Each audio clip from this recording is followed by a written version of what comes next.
কারণ আমি কয়েকটা জুমে বিভিন্ন দেশ বিদেশের লোকের সঙ্গে আমার যোগাযোগ হয়। তো আসলে ধন্যবাদ এই পরিবারের সঙ্গে পরিচিত হতে পেরেছি, কিন্তু মনটা খুব কষ্ট বা একটু শোকার্ত না যে আমরা আমাদের প্রিয় একটা সন্তানকে আমরা হারিয়েছি। তো কি সান্ত্বনা দেব প্রভু?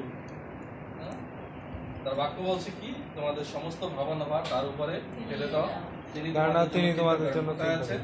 প্রথম পিতর তার 5 অধ্যায় 7 পদ, এখানে লেখা আছে, অতএব তোমরা ঈশ্বরের পরাক্রান্ত হস্তের নিচে নত হও, যেন তিনি উপযুক্ত সময় তোমাদের উন্নত করেন। তারপরে 7 পদে কি, তোমাদের সমস্ত ভাবনার ভার তার উপর ফেলিয়ে দাও, কেননা তিনি তোমাদের জন্য চিন্তা করেন।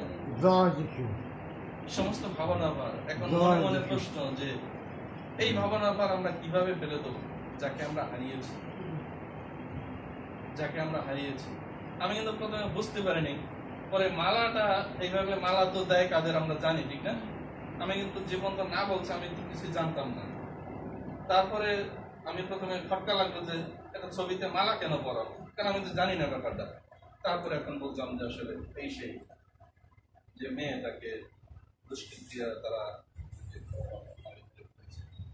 কি সান্ত্বনা বাক্য দেওয়া আছে। প্রভু বাক্যকে বলতে চাই যে এই পরিবারের যারা আছেন তাদেরকে এই সান্ত্বনা দিতে চাইছে। এই সন্তান এখন কোথায় আছে? হতে পারে পরম নামে আছে, অথবা স্বর্গে আছে, প্রভুর কাছে আছে, কারণ সে যিশুকে বিশ্বাস করেছে। তার বাক্য বলছে যে সদাপ্রভুর দৃষ্টিতে বহুমূল্য তার সাধুগণের মৃত্যু। এই সাধুগণ বলতে যে আলকালা ড্রেস, এই সাধুগণের কথা বলা হয়। যতজন যীশু খ্রিস্টকে গ্রহণ করেছে, সন্তান হয়েছে, বিশ্বাস করে যীশু খ্রিস্টকে গ্রহণ করেছে, প্রত্যেকেই আধ্যাত্মিক ভাবে অথবা জাগতিক ভাবে আমরা কেউ পাপ ছাড়া না, মনে একটা ফসলা খারাপ চিন্তা থাকতে পারে। আত্মিক পাপের বিষয় এখানে আধ্যাত্মিক, যিশু যে পরিত্রাণ দিয়েছেন, যিশু যে ক্ষমা করেছেন তার রক্তের বিনিময়ে, সেই আধ্যাত্মিক ভাবে আমরা কিন্তু ধার্মিক, সবাই কিন্তু সাধু। আমি ফিজিক্যালি ভাবে বলতেছি না, জাগতিক দৃষ্টিতে আত্মিক হৃদয়ের কথা আমি বলছি। অতএব আমি মনে করি যে নাম কি, সে এখন প্রভুর কাছে আছে এবং একজন সাধু ব্যক্তি। যদি সেটা বাক্য দেখতে চান, আমি বলে দিতে পারি যে সদাপ্রভুর দৃষ্টিতে বহুমূল্য তার সাধুগণের মৃত্যু। তো তার সাধুগণের মৃত্যু হয়েছে সদাপ্রভু। আমার বাবা স্ট্রোক করে মারা গেছে হঠাৎ করে, এর মতো বয়সে হয় না। আমার বড় ভাইয়ের যে বয়স, আমার মনে হয় বাবাও সেই বয়সে মারা গেছে। তো প্রভু কখন কার ইচ্ছা আমরা বলতে পারি। তো এটা আমাদেরকে মেনে নিতে হবে, আমাদেরকে অস্থির। এবং আরেকটা সংশয়ের বিষয় আমি ভেঙে দিতে চাই অল্প সময়ের ভিতরে, যে তাহলে কেন এরকম হলো। আমাদের তো ইচ্ছা ছিল আরো প্রতিষ্ঠিত হবে, আমাদেরকে প্রতিষ্ঠিত করবে, আত্মীয় স্বজনকে হেল্প করবে বা সেবামূলক কাজ করবে। এত তাড়াতাড়ি চলে যাওয়া, ঈশ্বরের কি দরকার ছিল তাকে পছন্দ করে তাকে নিয়ে যাওয়া? ঈশ্বরই তো তাকে নিয়ে গেছে, শয়তান তো নেই নাকি? ঈশ্বর একটা ফুলের বাগান থেকে একটা ফুল তিনি তার প্রয়োজনের জন্য একটা ফুল তুলে নিয়ে গেছেন। এটা আমাদের ইচ্ছা না। ঈশ্বর ফুল বাগান দিয়ে করতেছে, এই পৃথিবী একটা ফুল বাগান, আপনি আমি একটা ফুল। ঈশ্বর পছন্দ করছে এই ফুলটাকে। এখন ঈশ্বরের পছন্দের উপর তো আমরা কোনো আক্ষেপ করতে পারি না। যদি আপনি আক্ষেপ করেন, যদি আমি আক্ষেপ করি, আমার বড় ভাই মারা গেছে খুব অল্প বয়সে, আমরা যদি আক্ষেপ করি প্রভু তুমি কেন নিছো, এটা তো ঠিক হয় না, এটা কিন্তু আক্ষেপ, এটা কিন্তু আমাদের পাপ। কারণ ঈশ্বরের বিরুদ্ধে গিয়ে আমরা কোনো কিছু করতে পারি না। যখনই আক্ষেপ করব, তখন কিন্তু ঈশ্বর মনে মনে কষ্ট পেয়েছ।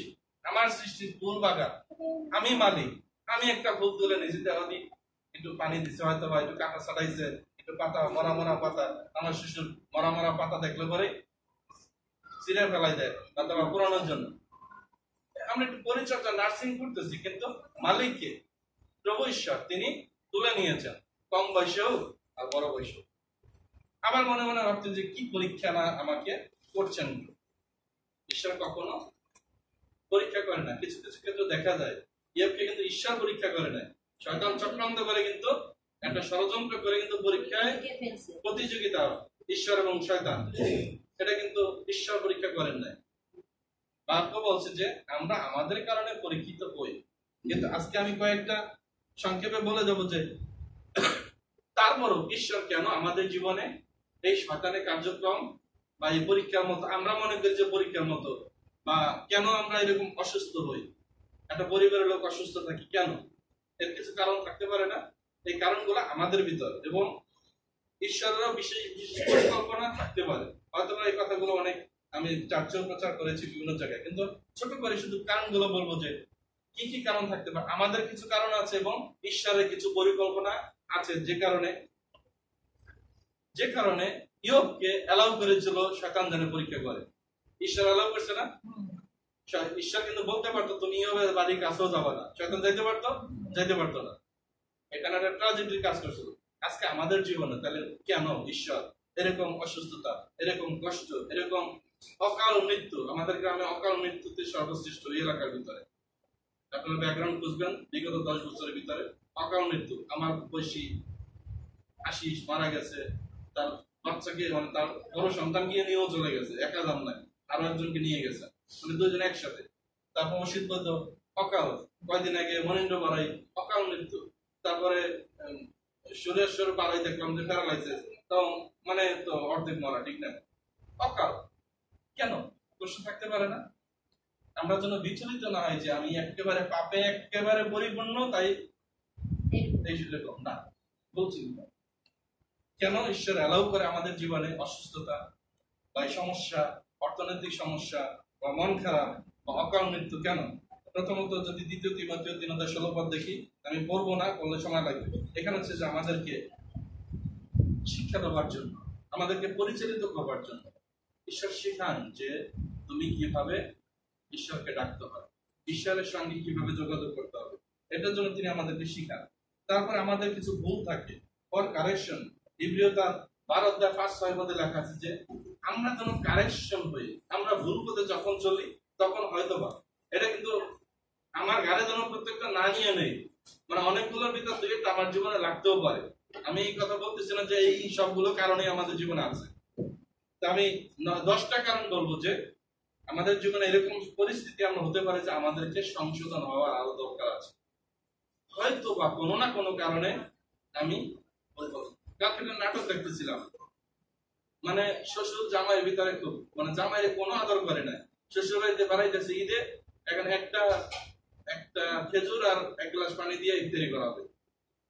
আবার শ্বশুর ইফতারি করে না, খরচ হবে তাই, মানে রোজাই রাখে না। বিশাল কাহিনী। শেষে সামারিতে দেখলাম সে সুদ খায়, আসলে সুদের ব্যবসা করে।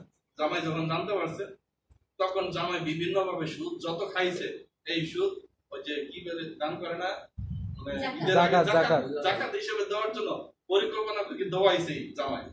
তারপরে শ্বশুর ভুল বুঝতে পারছে না এইভাবে অর্থ উপার্জন করা ঠিক না। সে পরে ভালো হয়ে গেছে শ্বশুরের, মানে জামাই বিভিন্ন কৌশলে শ্বশুর শেষে আত্মসমর্পণ করছে যে না আমি আর অবৈধভাবে। কারেকশন, জামাই শ্বশুরকে কারেকশন করে দিয়েছে। আমাদের জীবনে এরকম ভাবে অনেক সময় বিভিন্ন লাইন থাকতে পারে, এই ব্যক্তিগত ভাবে আমরা ঢুকতে যাবো না যে আপনি কি ব্যবসা করেন, আপনি কি ব্যবসা করেন, আপনি কি ব্যবসা করেন। আমরা নিজেরা জানি আমার কি কিভাবে সংশোধন হওয়া দরকার। তারপরে আমাদের অহংকার বা গর্ব যখন বেড়ে যায়, এটা 2 কোরিন্থীয় 12:7-14 পদ। আমরা যখন অহংকারী হয়ে যাই, আমরা যখন খুব গর্ববোধ করি আমার ফ্ল্যাট আছে, আমার বাড়ি আছে, আমার গাড়ি আছে, আমি দামি জামা কাপড় পরি, হ্যাঁ আমি ভালো ভালো খাই, আমি ফেসবুকে মাঝে মাঝে পাইন কি পাইন জানি আছে, ফেসবুকে দেখবেন, ফেসবুকে একটা অসরসর এত ভালো দামি দামি খাবার শুধু রান্না করে ডাউনলোড দেয়। আমি অনেকবার দেখছি যে দিদি আপনি দামি দামি খাবার, বিলাসী খাবারগুলো পোস্ট করবেন না। কারণ আমি বলছি আমার মতো সাধারণ মানুষ যখন দেখি আপনি একজন বিশ্বাসী, আমি একজন বিশ্বাসী, আপনি নামি দামি খাবার প্রতিদিন খাওয়াচ্ছেন, রান্না করছেন, নিজে খাচ্ছেন, এগুলো আপনি পোস্ট করতেছেন, এটা কি বেনিফিট? আপনাকে জাহির করতেছেন? আমরা তো এই দামি খাবার খেতে পারি না। 4,000 টাকা কেজি দিয়ে আমরা ইলিশ মাছ খেতে পারি না। আরো বেশি দাম আছে, 8,000 টাকা কেজি আছে, যেগুলো আমরা দেখতে পারি না, সব ইন্ডিয়া চলে যায়, আমেরিকা চলে যায়। অহংকার করি, তখন আমাদের জীবনে কোনো না কোনো ভাবে কোনো সাইড দিয়ে ঈশ্বর এই অহংকারকে ভেঙে দিতে না, আমরা অহংকার না করি, এটার জন্য আমাদের জীবন আসতে পারে। তারপরে আমাদের বিশ্বাসের বিশ্বাস টেস্ট আওয়ার ফেথ, 1 পিতর 1:6-7 পদে, এবং ইব্রিয়তে লেখা আছে 3:17-18 পদে যে টু টেস্ট আওয়ার ফেথ, আমাদের বিশ্বাস কতটুকু প্রভুর প্রতি।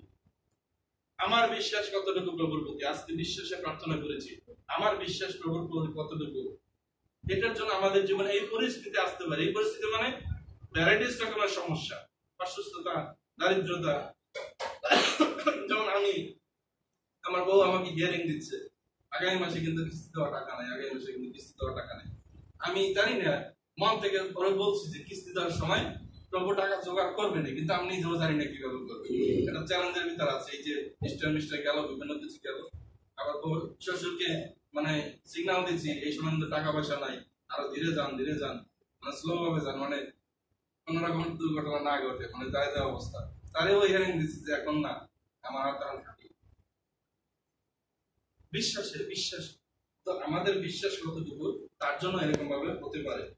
আজকে আমাদের জেমস তার একদার সাথে, মানে জাকব তার একদার সাথে কথা বলছে যে টু ডেভেলপ প্যাশন, আমাদের ধৈর্য কতটুকু, আমাদের ধৈর্য কতটুকু। আমি দেখেছি আমাদের মুসুরিয়াতে ওই যে বিশ্বনাথের ছেলে রতনের একটা বাচ্চা আছে, প্যারালাইসিস, ছোট কাল থেকে তার সমস্ত কিছু মানে ভাবতেই পারে না। মেয়েটা কিন্তু বড় হয়ে গেছে, এখন জীবিত আছে কিনা আমি জানি না। এই যে কি যন্ত্রণা, সে যে কোনো মানে আশ্রমে নেয় না, মানে স্কুলেও নেয় না, ভর্তিও করে না। মেয়েটাকে না পারতেছে কি মেরে ফেলা কি সম্ভব? কেউ কেউ তো গরম পানি লবণ দিয়ে বিড়ালের বাচ্চা মারে, কিন্তু নিজের বাচ্চাকে মেরে ফেলা সম্ভব পারে? আমি দলি বেড়াতে থাকতে গার্মেন্টসের মেয়ে কলসি পাতিলের ভিতরে লবণ দিয়ে বাচ্চা মারছে, সকালবেলা বেশ করছে পুকুরের ভিতরে, পুলিশ আইসে তদন্ত করিয়া ধরিয়া লাইছে। মানে বাচ্চা হয়ে গেছে অবৈধভাবে বা চায়না হয়ে গেছে, এভাবে মাইরে ফেলাইছে পুকুরের ভিতরে রাতের বেলা, সকালে তো ভেসে জানতে মাছে খেয়ে যাবে। আমরা তো পারি না। আমার শিশু বাচ্চা অসুস্থ থাক, যে কোনো মাথা ব্যথা থাক, কথা ভালো মতো বলতে পারে না, কিন্তু এই যে ধৈর্য, ঈশ্বর দেখছেন যে তোমার বাচ্চাকে আমি যে কোনো কারণে অসুস্থ হয়েছি, আপনার কতটুকু ধৈর্য। আজকে ঈশ্বরের নেতৃত্ব হয়েছে, প্রভুদের নেতৃত্ব, ঈশ্বর দেখছেন যে আপনার কতটুকু ধৈর্য, আপনি কতটুকু বিচলিত হন, আপনি প্রভুর প্রতি কতটুকু আস্থা রাখতেছেন। তার পৌঁছে নিয়ে গেছে, আপনার কোনো রাগ করার, অভিযোগ করার কিছু নাই। আপনি পৃথিবীতে জাগতিক ভাবে জন্ম দিয়েছেন না, প্রতিপালন করেছেন, নার্সারিং করেছেন, সেটা তো আমি বলেই দিলাম। একটু পাতা কাটছেন, একটু পানি দিচ্ছেন, একটু মাটি চাষ করছেন, একটু সার দিচ্ছেন, মালিককে প্রভু নিয়ে গেছে। কষ্ট পাওয়ার কিছু নাই, যা আছে প্রভু, যা আছে ইয়বের সব নিয়ে গেছে না, সব নিয়ে গেছে। আমি যদি হিসাব দেই, তার 3/3 গুণ 1/4 গুণ হিসাব বেড়ে দিছে। ইয়ব ধৈর্য ধরেছিল শেষ পর্যন্ত, কিন্তু একবার অস্বীকার, কারণ ইয়বের বউ পর্যন্ত ঈশ্বরকে অস্বীকার করেছিল, বন্ধু বান্ধব অস্বীকার করেছিল, তাকে ছেড়ে চলে গেছিল, সমস্ত কিছু সবাই চলে গেছিল। ইয়ব বলছে যে না, আমি কি প্রভুর কাছ থেকে শুধু দয়াই পাবো? অনেক সময় কষ্ট আমাকে নিতে হবে। শেষ করতে যাচ্ছি, তারপরে আমরা যেন আত্মসাক্ষ্য দিতে পারি প্রভুর কাছে যে এই কষ্টের ভিতর দিয়ে আমি ভালো আছি, শান্তিতে আছি। এটাও অন্যের কাছে, আত্মীয় স্বজনের কাছে আমাদের শেয়ার করা দরকার। এটাও প্রথম ভিতরে লেখা আছে, to get know Christ better. ফিলিপিও তার 3:10 পদে লেগেছে, ঈশ্বরকে আরো ভালো করে জানার জন্য আমাদের জীবনে অসুস্থতা, অভাব, অনটন, মানে কি সংসারে অশান্তি, ভালোবাসার অভাব, ছেলের ভিতর, পুত্রের বর ভিতর, জামাইয়ের ভিতর বিভিন্ন রকমের সমস্যা, অকাল মৃত্যু, বিভিন্ন রকমের সমস্যা আসতে পারে। এর ভিতর দিয়ে আসলে প্রভুকে জানার একটা সুযোগ থাকে, সেই সুযোগ আমাদেরকে গ্রহণ করতে হবে। তারপরে সুশৃঙ্খল জীবনযাপন করবার জন্য, আমরা যখন এলোমেলো ভাবে জীবনযাপন করি, কি যাই গেলাম তো গেলাম, প্রার্থনা করলাম তো করলাম, ঘুমানোর সময় ঈশ্বরকে স্মরণ করলাম তো করলাম, মানে মোবাইলে কথা বলতে ঘুমাইয়েই গেলাম, ঈশ্বরকে আর ডাকলাম। এরকম সময় কিছু কিছু বিষয়ের জন্য আমাদের জীবনে আসতে পারে যে ডিসিপ্লিনের জন্য, অর্থাৎ সুশৃঙ্খল জীবনযাপন করবার জন্য আমাদের জীবন। সবাই সাক্ষ্য দেয়, যারা বিদেশে গেছেন সবাই সাক্ষ্য দেন। আমি ওয়েস্টার্ন কান্ট্রিতে যাওয়ার সুযোগ হয় না, দক্ষিণ কোরিয়া বন্ধু গেছি, তো দেখেছি যে ছোট বড় সবাই গির্জার সময় গির্জায় দৌড় মারে, বাইবেল নিয়ে, বড় বড় বাইবেল, তো ছোট এইরকম এর চেয়ে বড় বড় বাইবেল রাস্তা দিয়ে যাচ্ছে, সবাই ছোট বড় সবাই নিতে বাইবেল। ওই যে কোনো বাইবেল দেওয়া নাই, আপনি বাসা থেকে যাবেন ট্রেডিশনাল মানে হাইফাই ভাবে ওই নিজেই বাইবেল ইউজ করবেন, তারা তোমার বাইবেল তোমাকে ইউজ করতে হবে এরকম। কিন্তু ওয়েস্টার্ন কান্ট্রিতে সব দেখবেন যে 60 বয়সের বেশি যারা আছে, 4 জন রিটায়ার্ড যুক্ত পালক আর 20 জন বুড়ো মুরব্বী, আর কেউ গির্জায় যায়। তাই তো পৃথিবীর এই অবস্থা। পৃথিবীর এই অবস্থা কেন? কারণ এখন ঈশ্বরকে দরকার নাই। এখন ঈশ্বর মোবাইল, এখন ঈশ্বর টেকনোলজি, এখন আধুনিক ঈশ্বর আমার ভিতরে কাজ করতেছে। আমার জ্ঞান, আমার টাকা, আমার বুদ্ধি, আমি সবকিছু পারি, আমার হাতের মুঠোয় বিশ্ব। অর্থাৎ আমার ঈশ্বরকে দরকার নাই। তখন ঈশ্বর কি করবে? সোজা পথে চলবার জন্য আমার জীবনে অনেক কিছু আসতে পারে। তারপরে টু ব্রিং আস ম্যাচুরিটি, আমাদেরকে আরো পরিপক্ক করবার জন্য, আমাদেরকে আরো পরিপক্ক হওয়ার জন্য আমাদের জীবনে এরকম আসতে পারে। প্রথম দিকে 5:10 শেষে two glorify god through hour suffering.